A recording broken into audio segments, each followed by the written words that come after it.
Les gars, le podcast d'aujourd'hui est une présentation de Onibi.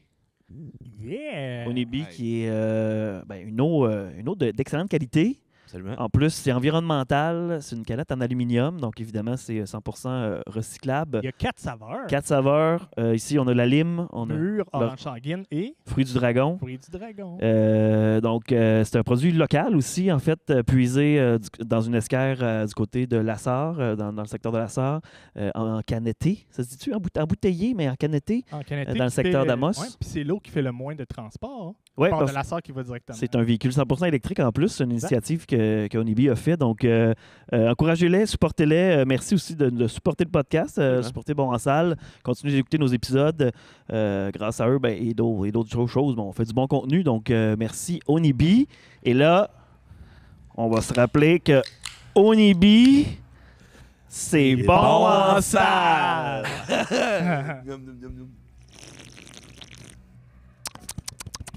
C'est bon, ça.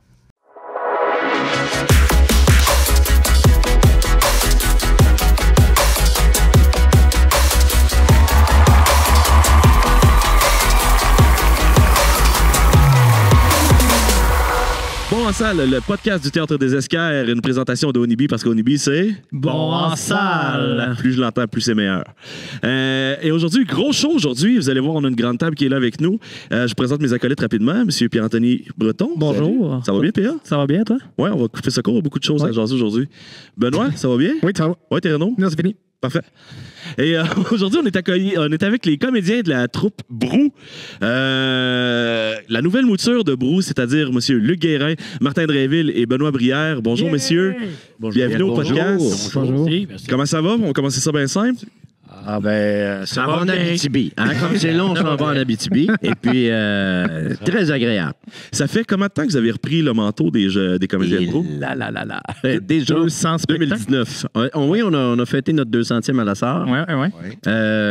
Oui, 2019 qu'on a commencé nos opérations en croyant naïvement à l'époque qu'on allait faire un été au Théâtre du Vieux-Terrebonne, notre production habituelle estivale, puis après ça, on allait faire nos sorties qui sont quelques représentations à Gatineau, quelques représentations à Québec. Et puis avant de commencer la run, on avait 270 dates de bouquets sur 2 ans et demi de tournée. Nice. On a fait bon. On s'attendait pas à cela. Évidemment, il y a eu une période où, comment ça s'est appelé, les gars, déjà la pandémie. Pandémie. Où là, bien évidemment, on a retardé nos activités de 2 ans. Mais on en a fait 185 avant de reprendre la tournée cette année. Puis on a une quarantaine de shows en tournée cette année. Ça se passe agréablement bien. Mais c'est ça, c'est 2019. 2019 que vous avez Ouais. repris le manteau. Ouais. Puis, j'imagine, y a-t-il quelque chose de stressant de reprendre une pièce comme ça qui est runnée pendant D'après toi, 30 ans? cher. Ben, c'est déjà rodé, c'est facile à vivre, c'est déjà rodé, non? Ah oui, c'est sûr. Moi, maintenant, je suis capable de le dire, c'est quand on a commencé au début, moi, j'avais pas tant de fun que ça parce qu'on jouait, c'est comme si il y avait quelque chose de sacré dans cette affaire-là. C'est ce qui est un peu vrai. C'est un genre de show qui appartient au public, tu comprends? Quand on a commencé, là, les premiers saluts qu'on faisait après le show, il y avait du monde qui nous faisait en voulant dire thumbs up, en voulant dire c'est correct, le grand. On avait comme une approbation. T'es validé, tu peux le faire. C'est bon. Fait qu'on avait, moi, personnellement, je avais un jeu plus scolaire, plus propre. Et avec le temps, moi, j'ai commencé à m'amuser plus puis à me donner le droit de le faire. Et à devenir on a- parfaitement délinquant. Ah oui? Oui. Ben ça, je me demandais, est-ce que vous faites des petits coups des fois pendant... Non? Oh! Moi, je vais préférer me taire. On va parler à mon avocat.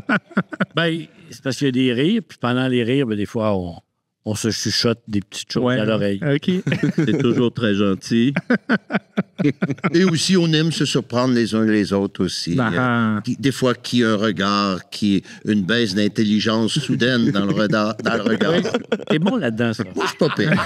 C'est pas pire. Ouais, parce que j'imagine qu'après 279 shows, c'est facile de déraper, puis de se faire, puis de rentrer facilement dans le spectacle sans trop l'échapper. Là. Oui, mais en même temps, c'est une partition, tu sais, tu défais pas quelque chose qui marche. C'est ça. Écoute, c'est vraiment étonnant à quel point, parce que c'est quand même une pièce qui a plus que 40 ans là, depuis la création, puis que ça soit peut-être pas d'actualité, mais que ça vienne encore parler au monde. Les mondes sont attachés à ces personnages-là. Ils sont un peu mythiques, là. Que ce soit Véru, Pointu, Timil, tu sais. Les gens se sont attachés. Quand mettons, Benoît rentre, là, c'est le premier personnage qui rentre un peu, puis c'est Véru, puis ils reconnaissent Véru. Il y a une claque, tu sais. C'est comme si... il y a un côté que les gens ont adopté. C'est le genre de spectacle que non seulement les gens viennent le voir, mais les gens viennent le revoir. Ouais. Et ils amènent leur famille voir ça. Ils font découvrir la pièce à l'autre. Là, on est rendu à quoi? 3 ou 4 générations, 3 générations au moins, où là, c'est vraiment des grands-pères, des grands-mères qui amènent leurs petits-enfants. Puis je trouve ça fascinant. Fascinant. Le record à date, je pense que c'est... Puis peut-être qu'on ne le connaît pas, le véritable record, mais on a encore un qui l'a vu 46 fois. Ah ouais? Ah ouais, hein? Il avait vu 44 fois avant de venir voir notre représentation, puis il est arrivé un petit peu les bras croisés en disant... a besoin d'être bon.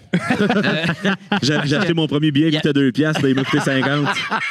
Ouais, il l'a pogné dans une caisse de 24. Mais et évidemment, très, très évidemment, il l'avait aimé ça pour l'avoir vu 44 fois avant nous. Puis il est venu nous voir après le show. Puis il a fait, j'ai adoré ça, c'est super bon. Le plus beau commentaire, j'ai vu Brou, c'est Brou, mais c'est complètement différent. Parce que c'est 3 acteurs complètement différents. Mais ça reste la même partition, on s'entend. Puis ça a été adapté aussi un peu à notre... Non, pas vraiment, parce que... Non, parce que je sais que c'est... Ils réécrivaient certaines parties, tout dépendant de ce qui se passait. Oui, c'est-à-dire qu'eux autres ont, au fil du temps, et c'est pour ça qu'ils sont devenus, les 3 interprètes sont devenus aussi des auteurs de la pièce, c'est parce qu'évidemment, ils réécrivaient un peu leur partition. C'est-à-dire qu'au fil des représentations, tu sais, quand tu l'as fait 3322 fois, c'est sûr qu'à un moment donné, ça peut arriver en comédie en particulier quand il y a des gags qui fonctionnent moins bien. Et c'est jamais à cause du gag. C'est à cause d'un confort qui s'est installé dans le gag parce qu'on sait qu'il est efficace. Alors, le confort est le pire ennemi du comédien en comédie. Bref, les gars font « Ah ben ça, là, c'est moins bon, on va l'enlever. » Et là, il y a quelqu'un qui arrive avec quelque chose, qui a une inspiration du moment, on essaye ça. C'est comme ça qu'ils sont devenus des auteurs à travers le temps.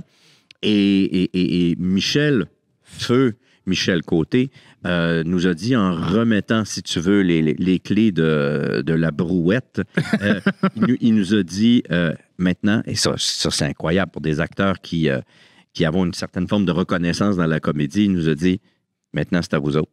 Et c'est à vous autres de faire la même chose. C'est-à-dire que je ne veux pas attendre de... Ah, mais il faut absolument que ce soit au mot, à la virgule, etc. Ils ont dit, vous allez vivre la même affaire, vous allez vivre des moments où c'est moins ça, on va peut-être qu'on va le tasser, et on va trouver autre chose. Et c'est déjà arrivé, le trouvage d'autre chose, là. Oui. Ah ouais. Mais puis, tu sais, pour compléter un peu ta question, ce qui fait que, oui, c'est sûr, on s'attaquait à des grosses chaussures, mais on ne l'aurait jamais fait si on n'avait pas eu l'assentiment des 3 gars.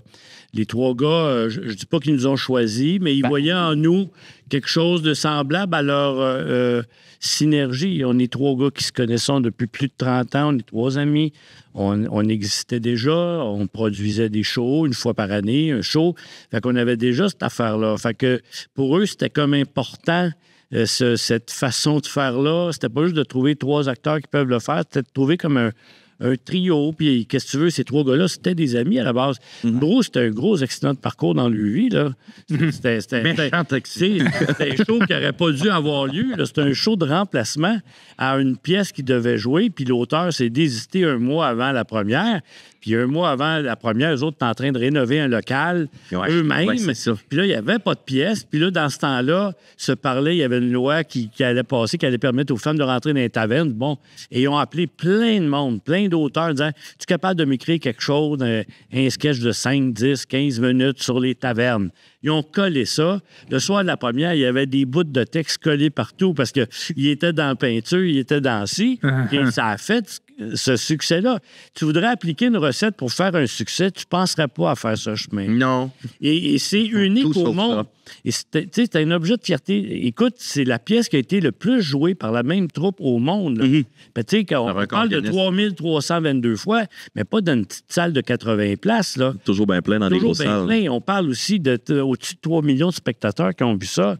Puis c'est une pièce qui a une portée universelle, même s'il n'y a pas plus québécois que Brou. Ça a été joué 800 fois en Belgique.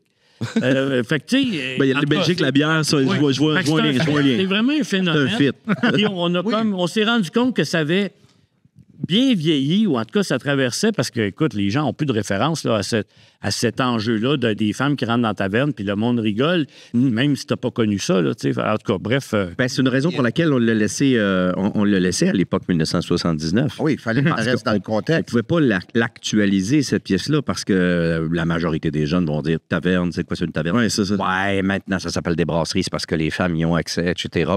Et là, tu expliques le phénomène de la taverne et c'est très complexe. C'était presque guerre civile en 69. La loi 55 est passée. Ouais. Donc, on ne pouvait pas l'adapter. Alors, la pièce se situe en 79. On a des costumes de 79. Très élégants, d'ailleurs. On est tous très, très beaux. Et Est-ce que ça a été les costumes originaux ou Non. c'est des nouveaux costumes? Non, on a tout refait, même le décor. On Ouais. s'est dit, ça reste une taverne, on s'est dit, il faut qu'on swing ça un peu. Fait que c'est niaiseux, mais une des premières réflexions qu'on a eues, c'est, OK, comment on changerait un peu le décor pour faire notre taverne quelque part? Puis, tu sais, on l'a joué comme ça. On s'est appelé Nouvelle Administration, comme on voyait souvent à une certaine époque. Ouais. Une brasserie qui avait fermé, qui réouvrait, Nouvelle Administration. Fait qu'on l'a joué un peu comme ça. Puis aussi, une chose importante pour que ça nous fasse un peu moins peur, on s'est redistribué les rôles, mais pas nécessairement. Il n'y a personne qui joue la traque de Michel Côté, de Marc Messier. On s'est séparé les rôles selon les envies, selon ce qui nous apparaissait un casting naturel. Fait que ça a comme un peu... ça a permis de dépayser, je pense, le public qui faisait... En tout cas, c'était peut-être une manière de nous protéger de la comparaison. Parce qu'on s'entend, là... C'est impossible. On s'entend, je pense entre autres à Michel Côté, les autres étaient extraordinaires aussi, mais Michel Côté, ce qu'il faisait dans Beau, là, c'est exceptionnel. C'est vraiment en tout cas, un personnificateur incroyable. Et, ça tient à leur talent aussi. Ils ont magnifié ce texte-là. Puis, ça fait partie des premières œuvres de Claude Meunier. Exactement. Oui, ça y Tu est. sais, on dit ça s'est fait vite, mais autour d'eux autres, rapidement, il y avait des gens talentueux. Ben, Tu sais, t'as des Meunier, Louis Saya, t'as oui. des Claude Meunier qui sont derrière des textes Ouais. québécois. Jean-Pierre Blanc, Francine Ruel. Écoute, Mais, c'est des grands talents qui ont... Dans ce temps-là, Claude Meunier, personne ne le connaissait, tu sais. C'était avant les lundis des AA, c'était avant Ding et Dong et tout ça. Oui. Les lundis de A, tu vois, c'est à peu près 80-81. Mhm. C'est 79, cette affaire-là. Tu vois, ils ont écrit Les C'était Paul et Voisins Paul. après. Ouais. Ils ont écrit Appelez-moi Stéphane. C'est un peu après Paul et Paul. Ouais. Tu sais, puis c'est ça. Puis eux, ben, c'est toute une même gang, là. Ouais. Marc Messier, il avait fait ce qui a été l'ancêtre des Voisins qui s'appelait Le Party Plate. Puis ça, si vous voulez aller sur YouTube, écrivez Le Party Plate. C'est un embryon des Voisins. Puis tu as Marc Messier qui joue là-dedans. Tu as Michel Côté qui font ça. Il y a 14 ans, je pense. Ben, à peu près. Ben, puis ils sont tous passés par la petite vie, puis quasiment vous trois, vous avez passé dans la petite vie aussi, je pense. Oui, Oui, Fait que, tu sais, c'est tout le même cercle de personnes, dans le fond. Ben, on est tous des fans de ces gars-là. Oui. Tu sais, on est tous des fans de Paul et Paul, de cette affaire-là. On est... Tu sais, tu parlais des lundis de AA. Moi, j'écoutais ça religieusement. Je l'enregistrais. Tu sais, ça a baigné. C'était un humour quand ça a sorti. Nos parents trouvaient pas ça drôle. Et ça, c'est le fun. Puis avec le temps, le monde se sont mis, mais au début, les voisins, même la petite vie, le monde, c'est bien plate, ils sont bien niaiseux, mais on dirait qu'on s'est habitué à ces codes-là, mais il y a quelque chose écoute, c'est l'écriture, c'est ce type d'écriture-là. Ben, tu sais, si on regarde au moderne, c'est les Denis Drolet aussi qui a eu à faire la même chose. oui. Quand ça sortait dans les festivals, personne ne comprenait, mais à force de faire le spectacle, Oui. les manées se sont créés une niche, puis là, Oui. c'est devenu quelque chose que le monde Oui. a compris puis ont Oui. accepté. Tu sais. Est-ce que... là, ce que je comprends, c'est que vous avez été approché pour jouer la pièce. Il n'y a pas eu d'audition nécessairement. Non. Non. En Ben, fait, On n'était pas les seuls, hein? non. Moi, je dis toujours, on a pris un numéro parce que quand ils ont annoncé les trois gars qui avaient une éventuelle retraite à ce niveau-là, qui arrêtaient de jouer Brou, ils ont été sollicités par des très grosses boîtes parce que c'est une concession intéressante au niveau de l'œuvre comme telle est très forte et tout ça. Tout le monde le voulait, c'est un succès. Mais je crois qu'ils nous ont choisis parce qu'on est un trio, parce qu'on existait avant, parce qu'on avait un modèle d'affaires qui fonctionnait. Cela dit, moi, j'aurais pas voulu former le trio pour jouer cette pièce-là. Je suis content qu'on avait des productions en valise, comme on a fait. Puis en nous prenant, ils savaient qu'on serait moins bons qu'eux autres. Il les rassurait. On leur a dit, Mais ça, il n'y a pas de comment danger vous avez quand on le vécu le fait d'avoir été choisi? Ça a-tu, Mais petit pour la genèse, Oui. y a pas, c'est ça, comme je disais tantôt, on a une réputation individuelle et collective d'adhérer à la comédie assez aisément. Bon, tant mieux. Puis on faisait nos productions, puis ça s'appelle Ménage à trois, puis eux autres, les trois ensemble, ça s'appelait les 3M. Tu sais, quand on dit qu'on n'est pas loin d'un fit. Et là, à un moment donné, on a appris dans la presse que ça se pouvait qu'ils arrêtent. Et comme c'est des gars avec qui on a travaillé, qu'on connaît intimement, tout ça, ben, on a appelé, on a fait, écoutez, si jamais, nous autres, là, il n'y a pas un gars qui fait de la comédie qui ne rêvait pas de jouer dans un brou. On ne rêvait pas de jouer dans un brou quelconque, notre show de valise où on se promène à travers le Québec, qui plus est peut-être à travers le monde, tu sais, puis aller, pourquoi pas, allons-y. Puis donc, ils ont dit, ah non, c'est une erreur dans la presse. Les autres, on continue, il nous reste encore des shows, on en a pour 2 ans. OK, c'est beau. Non, on a juste manifesté un intérêt. Quand ils ont officialisé ça, puis je pense que c'était à tout le monde en parle, que ça a été publiquement officialisé qu'ils arrêtaient, on n'est pas revenu à la charge, nous autres. On a fait notre job. On leur a dit, si jamais... Parce que c'est effectivement de très, très grandes chaussures à porter. Et c'est vraiment Michel qui nous a rappelé, qui nous a callé un meeting. Et puis, on s'est assis avec eux autres, puis on dit, ben, on pense que vous êtes un fit.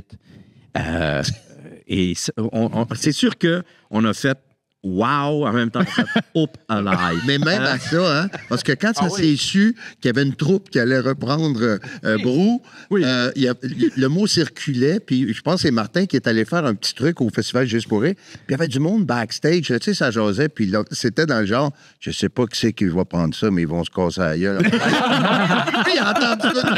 C'est ça, ils ont fait Ils avaient fait un hommage à Michel Côté qui n'a jamais été en ondes parce qu'il est arrivé tout ce qui est arrivé avec Juste pour rire. Ouais. Mais bref, moi, puis il faisait un hommage à Michel Côté. Et parmi les affaires qu'on faisait, moi, je faisais pointu. Ce que je fais présentement, mais dans ce temps-là, c'était pas... Puis on savait qu'on allait le faire. Puis là, il y avait plein de monde de la communauté artistique qui disait « ça a l'air que vous va reprendre. Hey, faut-tu être cave? » Puis moi, je suis là. Je dis pas un mot. Dans ton costume de brou, en plus. Je suis cave. Tu sais, j'ai fermé ma gueule. J'ai pas dit qu'on allait le prendre. Et j'écoutais tout ça. Puis j'ai fait, bon, OK, ben, tu sais... Mais en même temps, on était relativement confiants dans le sens... On a fait de la comédie. Puis, tu sais, on l'a abordé comme si c'était une création. On l'a abordé comme, OK, mettons, ça vient d'être écrit, puis comment on pourrait jouer ça? Puis, on l'a attaqué humblement, comme on le fait comme n'importe quelle pièce. Puis en même temps aussi, c'est nos pères, c'est nos oncles, ces personnages-là. Ben oui, écoute... Il y a un ingrédient dans l'écriture de ce show-là qui n'est pas...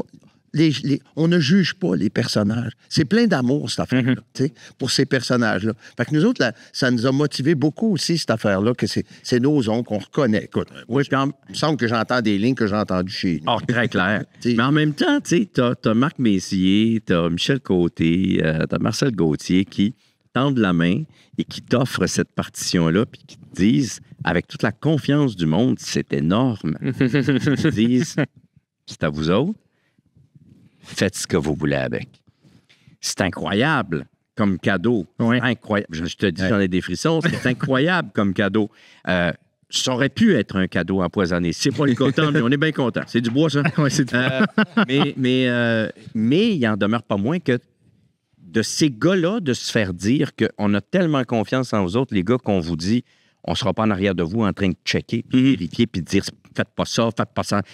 Faut que tu dises ça, faut que tu le fasses de même. Non, ils ont même dit, parce que là, on parlait, bon, qui qu'on pourrait prendre comme metteur en scène, blablabla. Puis ils nous ont dit, montez-les vous-même. Ben oui. C'est ce que vous avez fait. On voudrait dire bonjour à tous les metteurs en scène du Québec. C'est ce qu'on a fait, puis... Mais ça venait d'eux autres. Mais ça venait d'eux autres, tu sais, puis ça montre à quel point ils avaient confiance en nous, parce qu'ils disaient, pourquoi prendre... Puis comme de fait, tu sais, on l'a fait tranquillement, on l'a fait... on était chacun l'œil extérieur, parce que c'est souvent des sketchs à deux. Mhm. On regardait ça, on l'a fait tranquillement. Puis, Comment vous avez vécu votre première? il y a eu deux premières. Excellente question. Appelle-moi pas ça, arrêtez de me gâter la semaine passée. Il y a eu une première. Calvaire, faut que je recommence. Il y a eu la première, entre guillemets, médiatique, Médiatique, ouais. où les trois gars étaient là. Puis ça, ben, veut pas. Ça, c'était épeurant. Alors, Puis même pour eux autres. Même c'était pour pas- eux autres. Parce que, tu sais, écoute, t'as joué quelque chose pendant 38 ans, puis t'en vois d'autres qui sont en train de faire tes lignes. ouais. Puis il y avait tout un phénomène que pendant le show, le monde regardait de leur bord. Ben oui. Hey, Puis dessus. Fait que, Ah, non, ben, non, ça a non. été correct, pareil. Mais ça a été une. On était contents quand elle a été faite. Là. Puis même pour eux autres, ils nous ont dit écoute, le monde était toujours en train de nous regarder du coin de l'œil. Si on riait, si on riait pas. Ouais. Nous autres, Il était très on le heureux. savait, c'est tout. Ouais, Tout le public mais il était dans très son- heureux, il était très ému, mais ils ont dit, mais pas de farce, on va revenir, mais individuellement et incognito. Ouais. On veut pas vous je cacher comprends. dans le... on veut pas... Parce que là, évidemment, tout le monde espérait, voulait voir leur réaction. Alors, ils se retrouvaient en représentation de quelque chose, assis dans la salle, parce qu'ils sentaient les regards sur eux, tu sais, les nôtres en particulier. Mais c'est ça. C'est on va m'en souvenir de celle-là. Moi aussi. Mon C'est ulcère vient juste d'arrêter de saigner. J'ai arrêté de saigner. Puis là, tu sais, ça fait déjà 200 shows faits. Est-ce que vous avez l'intention de le toffer encore pendant 40 ans comme ils ont fait? Ben, attends. Ben, 40 ans. Ben, là, moi, J'ai ma marchette. Ma marchette est dans le char au cas où. Mais moi, Mais, moi, je vais on être honnête. compte. Ouais. Moi, je vais être honnête. On s'était dit, nous autres, on va le jouer tant que les gens vont le vouloir. Mais je suis le premier surpris à voir qu'on joue plus longtemps que moi je pensais, sincèrement. Et quand on entend qu'il y a des gens qui viennent voir notre production pour une deuxième fois, moi, je suis complètement dépassé par ça. Fait que là, à ce moment-là, tu fais comme, ben là... Écoute, comme tant qu'il pas y aura fin. de la demande, Il y a nous, on comme- va répondre à ça. Ouais. Ben oui. Parce qu'écoute, ça fait 200 fois. Fais une belle Puis retraite. on dit- Puis Ce serait il formidable. y a toujours lieu, et puis tu sais, parce que même quand on, indépendamment du fait qu'on allait jouer ou pas, mais c'est comment tu fais pour jouer un show 3000 fois, À même place. sans être tanné, sans te répéter, sans jouer sur le bœuf, comme on dit. Puis là, on est loin du 3000, mais... même Après 200, c'est quand même Ça s'en beaucoup. mais après 200 fois, il y a toujours quelque chose à fine-tuner avec le monde. Puis, tu sais, c'est très vivant. Tu sais, eux autres, je prends juste un exemple. Tu sais, ils ont commencé en 79, un an avant le premier référendum. Il y a un sketch qui s'appelle l'anglais, OK, où on parle de ça. En tout cas, fait qu'eux autres, ils ont vécu pendant 40 ans 2 référendums, 2, comment dire, postpartum référendaires. Fait que la réaction du public a changé avec les années. Le rapport à certaines situations a changé avec les années. Fait que c'est un show qui évolue avec la société jusqu'à certains points. Là où ça devient universel, ce show-là, c'est que les hommes québécois ont de la misère à exprimer leurs pensées et leurs émotions. Puis Bruce, ça parle beaucoup de ça. Ben, c'est beaucoup le gage de Claude Meunier, là, parce qu'il y a beaucoup de textes qui viennent de Claude Meunier. La difficulté à dire quelque chose, puis ça prend un petit verre pour le dire, puis Peut-être plus. puis jamais se dire les affaires, mais se dire quand même les affaires. Puis en tout cas, tu sais, parce que c'est tous des gars qui sont très, très coqs, qui sont maîtres à la taverne, mais je pense qu'à rendu à la maison, ils marchaient à droite. Puis c'était aussi un phénomène social là, dans le temps. Là. Ouais. Hey, les femmes, ils venaient cogner le jeudi à la taverne pour pas que le gars boive la paye. Là. Puis, tu sais, c'était vraiment ancré dans les mœurs, la taverne, le rapport à la taverne, la famille, la femme, le ci, le ça. Fait que tout le monde avait des références. Puis même si la taverne n'existe plus comme telle, ben ce rapport-là reste là pareil, tu sais. Les gars, on a encore un petit peu de misère Non. à s'exprimer. Mais pour ajouter à ça, c'est que, tu sais, on est 3 acteurs qui avons fait du théâtre dans la vie, puis habituellement, ça s'organise autour d'un mois de représentation. C'est 4 semaines fois 6 représentations. Si on est chanceux, on a 1, 2 shows supplémentaires, 3 peut-être, et ça finit là. On est habitué à ce rendement-là. Alors, je partage ce que Martin disait. Quand tu es habitué à ça, quand on arrive au bout de la 3e semaine de représentation, moi, très fréquemment, dans les productions, même à grand succès, extrêmement agréable à jouer, je me disais, ouf, ça achève. C'est le fun. C'est le dernier mardi ce soir, gang. Mardi, on lâche pas. On est habitué à ça. Là, tu entends dire que ça joue 3322 fois, puis que toi, tu en as 270 de bouquets. Tu fais comment on va faire? Eh bien, on a compris. Plus on le fait, personnellement en tout cas, plus j'ai de fun. Parce que ça devient, sans être confortable, car au risque de me répéter, c'est l'ennemi de l'acteur comique. Et cette redécouverte, ce plaisir de jouer sur scène, ce show-là, de dire ces mots, aussi absurdes soient-ils, il est grandissant. Alors moi, j'entrevois, comme Luc, d'en faire le plus qu'on peut en fonction de la demande des gens. Tant qu'il y aura de la demande, on va être là. Le défi, c'est de ne pas trop grignoter. Ouais. Les Parce costumes, que c'est clair. le temps, mais c'est bon. C'est bon, ça nous ramène à l'ordre. C'est quand tu es obligé de changer de costume, tu sais, parce que... Puis là, on ça va bien quand même parce qu'on se reconnaît encore. Tu sais, quand on va arrêter de se reconnaître, on va dire peut-être que ça marche moins. Mais là, à date, là, tu sais, ça passe bien. Non, mais c'est... Puis en plus, c'est tellement le fun parce que un show qu'on aime, un show qu'on prend plaisir à jouer, puis en plus, on est rendu dans nos vies, nos enfants sont grands, donc on part en tournée, je te dis pas que c'est une vacance, mais il y a quelque chose, les trois, là, celle-ci, entre autres, tu sais, les enfants font leur vie, fait que t'as plus d'inquiétude à la maison quand tu pars, parce que pour comédien, des fois, partir avec des enfants qui sont petits, des fois, ça s'arrache le cœur un peu, tu sais. Ça a l'air qu'il faut s'en occuper. Ben oui, non, c'est ça. Je suis en train de comprendre que votre tournée s'est rendue un peu votre taverne. Les femmes sont je me dirais, faites vos affaires. Ben, c'est bien le fun. Ah, c'est le fun, écoute. Une salle qui rit, là, c'est dur à battre en termes de feeling. À un moment donné, ça rit, ça vient nous titiller, ça devient comme dangereux parce que nous aussi, on a le goût de rire, là, parce que des fois, ça rit. Mais ça arrive pas, on est très sérieux. Jamais on a de fou rire ou de... Jamais décroché, toujours trop concentré. Jamais. Eux autres, ça leur est arrivé. Moi, j'ai été témoin. Reste professionnel. J'ai vu des scènes que j'aurais préféré ne pas voir. Ça manquait de professionnalisme. Moi, je suis probablement celui qui a la rigueur. Et je me félicite de faire partie de ce groupe-là parce que je ne vais pas dans ces sentiers-là.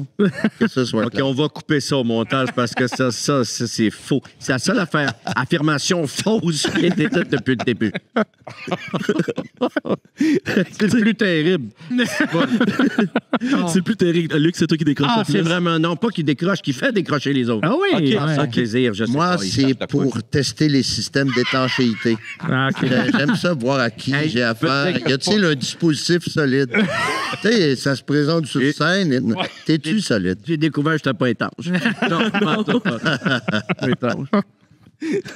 non. Alors, on approche déjà de la fin, ça avance vite. Aviez-vous des questions, mesdames? Bon, monsieur Ben. Oui. Oui. Est-ce que Je vais répéter la question, oui, de madame. Vas-y. Elle dit, vous, monsieur Benoît, vous avez joué Madame Lebrun, qui est une adaptation anglaise. Est-ce que vous aimeriez ça, jouer une drag queen? C'est ce que j'ai compris. J'ai donné, madame, d'en jouer des femmes. J'ai beaucoup donné. Je pense dans ma carrière, si on regarde tous les personnages que j'ai joués, je pense que j'ai joué plus de femmes que de gars. Mais bon, ceci étant dit, oui, l'adaptation irlandaise de Madame Lebrun, là, ça se peut que ça vienne au théâtre. Je dis ça, j'ai rien dit, OK? Ça, tu vas le couper au montage? OK, parfait. C'est sûr que oui. Mais drag queen, pourquoi pas? Moi, tout ce qui peut être agréable et qui peut être loin de moi comme proche de moi, c'est ma job de faire ça. Ceci dit, j'en ai fait entre guillemets. J'ai joué Hosanna de Michel Tremblay au Théâtre du Nouveau Monde à Montréal. Là, on est vraiment dans une facture très tragique. On n'est pas du tout dans la comédie, quoique il y a toujours un peu l'humour de Michel Tremblay dedans, mais on était vraiment dans une tragédie. Et je joue le personnage principal qui, au gré d'une soirée d'Halloween, s'est déguisé en Cléopâtre. Alors, c'était assez particulier à jouer. J'ai porté des talons aiguilles 4 pouces et demi pendant 2 heures par soir, pendant je ne sais plus combien de soirées. Là, il y avait une tournée, là, fait qu'en plus... Est-ce que tu t'es pratiqué? Écoute, moi, d'habitude, je fais, ça va bien aller. Et là, à un moment donné, j'ai dit, pas de joke, j'ai dit, amène-moi les dons en répétition, je vais les essayer. Après 5 minutes, je suis incapable. Ouais. Hey, pas de farce, j'avais... C'est à l'époque où je m'entraînais. Et j'avais un entraîneur privé. C'était pendant ces trois... Mention, vous ne vous parlez pas. Ça s'est passé pendant ces 3 jours-là. Tu dois être... Il n'y avait pas d'électricité dans Ils sont ce chiens. temps-là. Moi, je prends mon char en tournée. Hein, je trouve que je vais pas avec eux autres. Et là, j'ai été obligé de demander vraiment carrément. Et puis, il a dit, oh oui, il faut absolument faire ça. On a travaillé spécifiquement pendant des mois le bas du dos, les mollets. Et je ne faisais que... Je montais, descendais les marches sur la pointe des pieds. Il fallait absolument que je travaille pour être capable d'endurer et surtout d'avoir l'air d'être à l'aise. C'est pas tout que de les porter. Il faut qu'on nous dise, mon Dieu, c'est une seconde nature que de porter des Et je l'ai fait, puis ça a marché. Ça a marché. Mais je comprends pas. Ceci dit, très honnêtement, je ne comprends pas le phénomène de ce soulier-là. Ça te dérange un Fait dos. que t'as pas continué à les utiliser dans des soirées ou non? Non, tu sais, on peut racheter les costumes à la fin d'une production. Mais pas lui. Non. Ok. Je l'ai laissé dans sa boîte. Je comprends. Je comprends. Même pas pour aller chercher les chips dans le haut de l'armoire? Non, j'ai acheté un petit marchepied. J'aime mieux ça. Je risque moins de me péter la gueule. Est-ce que vous aviez d'autres questions? Ben, Ben oui, allez-y. tu me racontais. Quand je courais la tombe, on le des chars. Oui, M'adore. oui, oui. Le plaisir. Oui, la question, c'est que j'ai joué effectivement des personnages qui sont diamétralement à l'opposé de ce que je fais d'habitude. Et ça, c'est un cadeau pour un acteur, là, d'aller jouer dans des choses, dans des terrains minés, dangereux. Oui, j'ai joué des hommes violents. J'ai joué un pédophile dans la série Indéfendable. Homme qui existe toujours, qui est toujours vivant et qui a toujours son église. J'ai appris ça pendant le tournage. Ça m'a un peu déstabilisé. Bref, quand ils m'ont offert le rôle, j'ai fait oui tout de suite. Je voulais être certain, comme c'était heure de grande écoute à la télévision, je voulais être absolument certain qu'il n'y avait pas de scène disgracieuse. Or, c'était uniquement évoqué. On ne voyait rien, il n'y avait pas de scène. J'ai dit, OK, si on fait ça, c'est correct parce que tu travailles avec des vrais enfants. Tu n'as pas envie de traumatiser non plus le jeune acteur. Ah, c'est pas des enfants de théâtre ou de TV? Oui. C'est des accessoires qui sont pas... Non, c'est pas des accessoires. Ah, ok, c'était des vrais enfants. Non, on Ok, n'est pas rendu là. Peut-être qu'on va venir là. Et puis, et ça, je trouvais ça formidable parce que justement, on ne m'attendait pas là. Et c'est ce que le producteur disait quand il m'a appelé. Il a dit, on t'attend pas dans ce genre de rôle-là et c'est complètement à l'opposé de ton casting habituel. Ça va être le fun d'aller là. Et au cours des 2 dernières années, j'ai eu justement énormément de propositions télévisuelles, en l'occurrence, où on me fait jouer vraiment champ gauche, champ droite, un PDG d'une grande boîte d'avocats qui travaille pour les mines. Je ne sais pas si ça vous dit quelque chose. Ici, on connaît ça un peu. OK. Ce pédophile-là, qui est un pasteur baptiste, je joue dans une prochaine série un schizophrène décompensé qui est pyromane. On n'est pas dans une comédie. C'est vraiment un univers à explorer qui est formidable. Et le jeu, c'est du jeu. Hein, ça s'appelle comme ça, jouer. On joue. Le jeu, c'est d'être suffisamment crédible pour que les gens adhèrent à la proposition puis se laissent emporter par l'histoire et oublient qui joue quoi. C'est ça le défi de l'affaire. Et ça, c'est très, très agréable. Alors oui, vivement des rôles de méchants. Ça, c'est très, très drôle parce que quand on me demande souvent de faire des voix de dessins animés, et entre autres, je suis devenu comme une espèce de coqueluche dans l'univers de Pixar et de Disney. J'en fais beaucoup, mais on me demande tout le temps des méchants. Je ne fais que des méchants dans Disney. Je ne sais pas comment Fait prendre. que, Je sais pas comment tirez prendre. vos conclusions. Nous autres, on fait du char avec lui, puis Tu comprends depuis ce temps-là? des fois, je suis content d'être en arrière.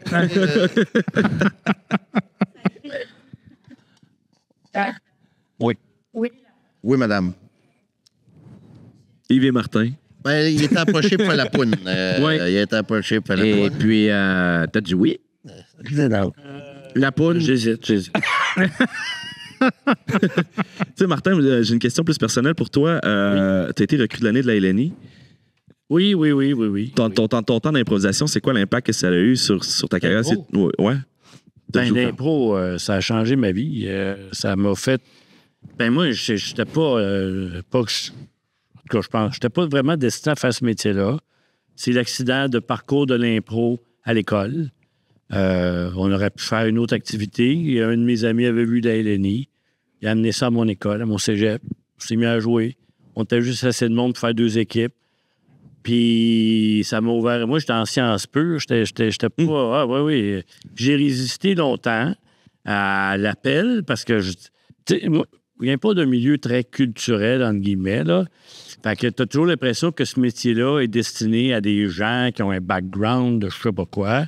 Moi, je l'avais pas. Je me sentais pas légitime d'aller là. Aucun de nous trois, d'ailleurs. Puis, fait que l'impro est arrivé, mais ça a été une découverte. Puis, quand je suis arrivé à LNI, je faisais partie de ces premiers joueurs-là qui avaient fait de l'impro amateur.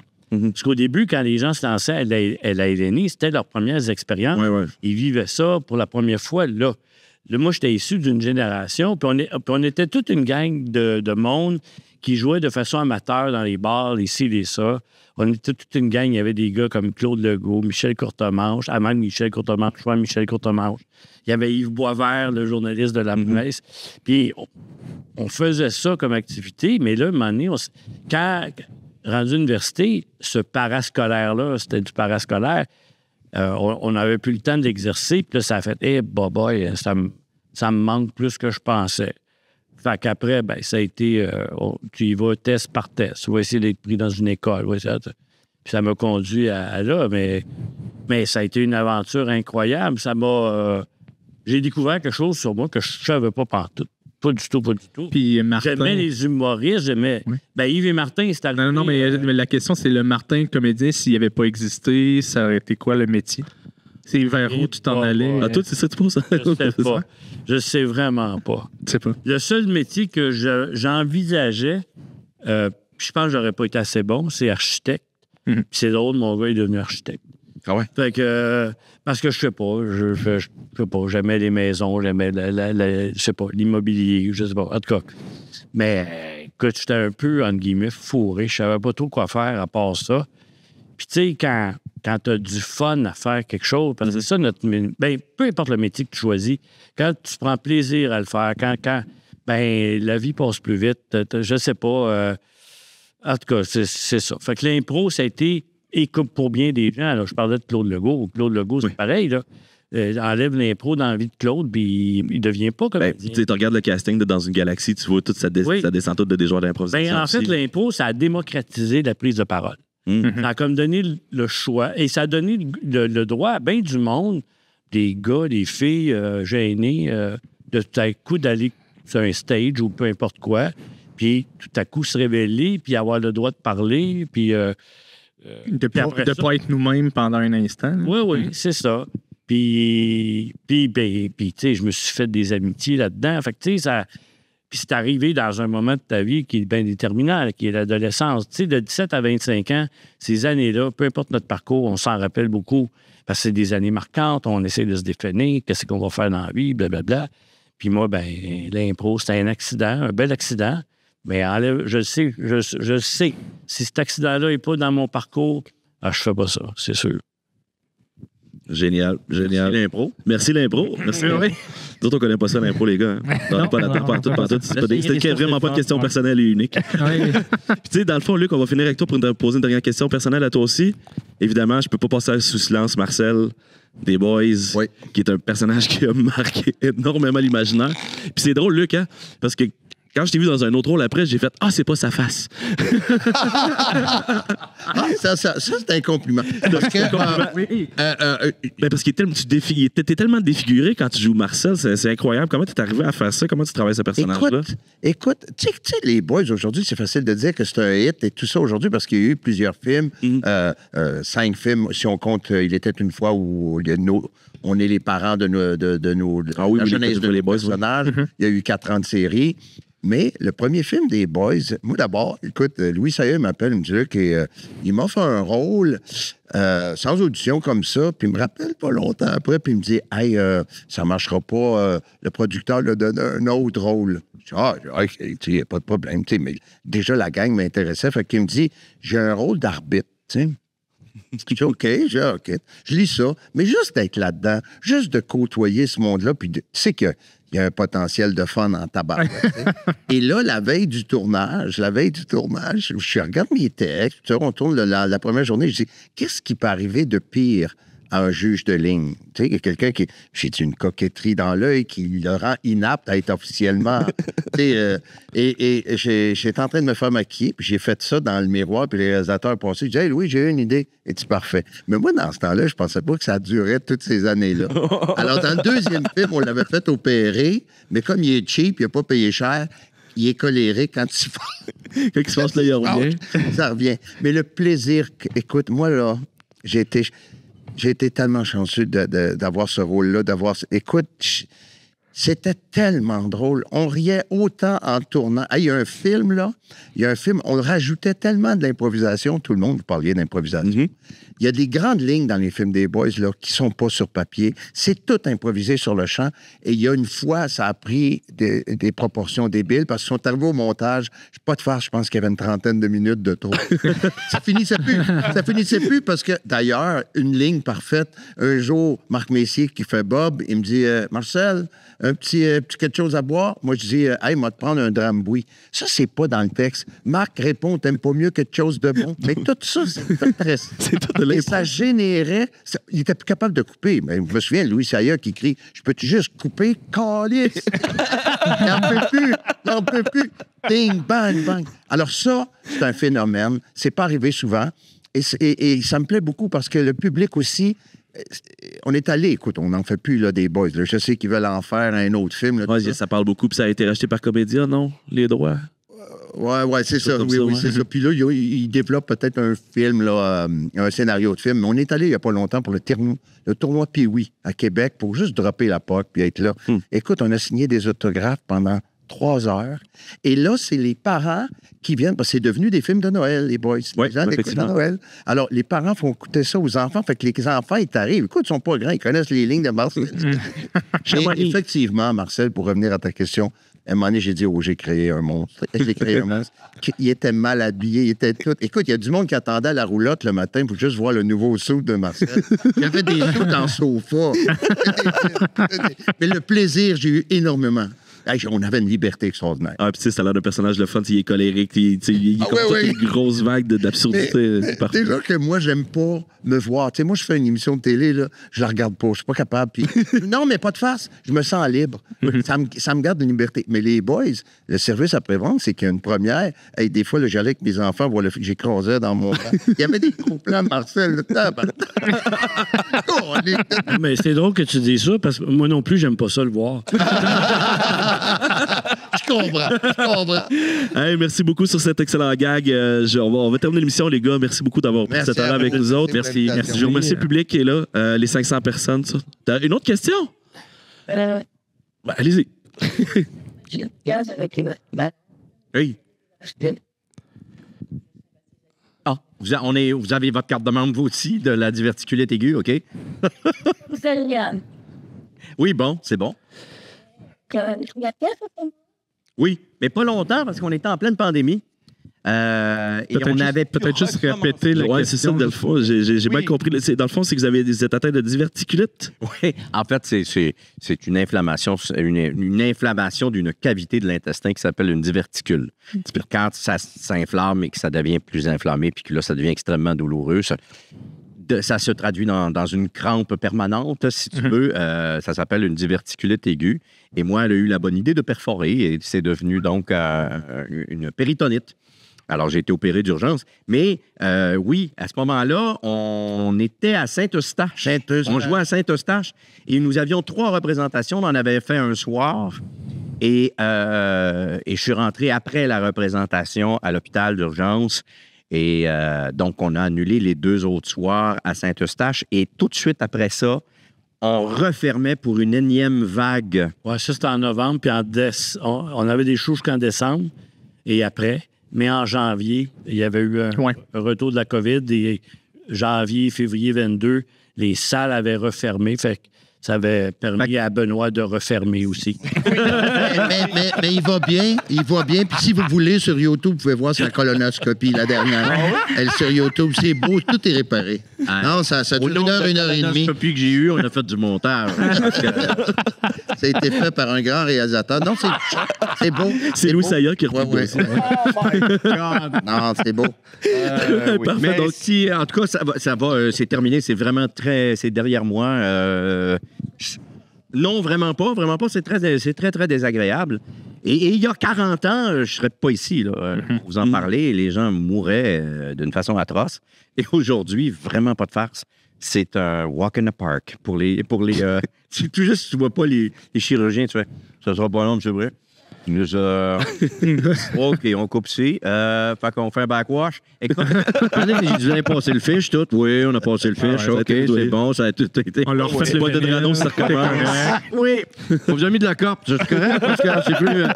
Mais écoute, c'est vraiment. C'est vrai. Le pire, c'est que c'est vrai. Mais ça, on joue avec les vies des gens, mais c'est vraiment du quotidien. Ça m'a beaucoup rassuré, moi, dans toute cette aventure-là, de voir à quel point c'était. Ouais, mais c'est pas compliqué. Il y a une route. Il y a une route, un peu, dire que c'était one way. Normalement. On s'égare. Désolé, je me suis égaré.